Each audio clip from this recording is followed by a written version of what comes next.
Pyeongchang, South Korea. The bobsled gifted to the Jamaican women's team by the beer company Red Stripe is not a new sled but rather the same sled the two-woman team had been using leading into the Winter Games, Jamaica Bobsleigh Federation spokesperson Kathleen Pulido said after Monday's training heats. "It's the same sled we've been in," Pulido said.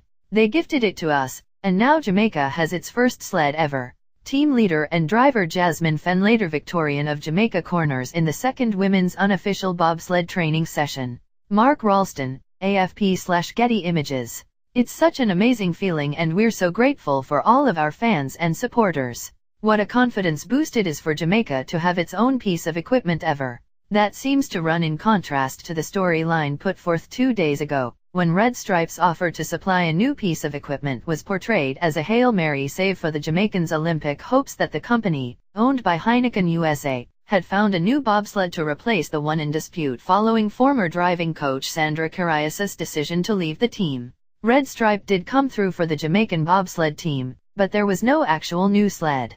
"I don't think it's vague. We're here with our very own bobsled. There's nothing vague about that," Pulido said.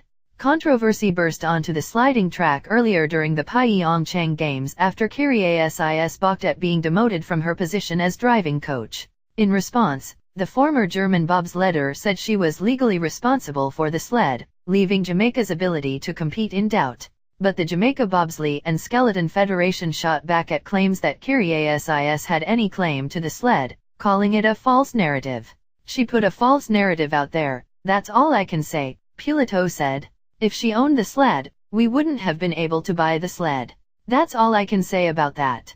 Her departure didn't really impact them at all, really." What Karius's departure did entail was a renegotiation of the contract she signed as an agent of the JBSF. She had originally helped arrange for renting the sled from a club in Winterberg, Germany. The two Jamaican bobsledders, Jasmine Fenlater Victorian and Carrie Russell, declined to speak with reporters following their training run, citing the need to take care of their bobsled.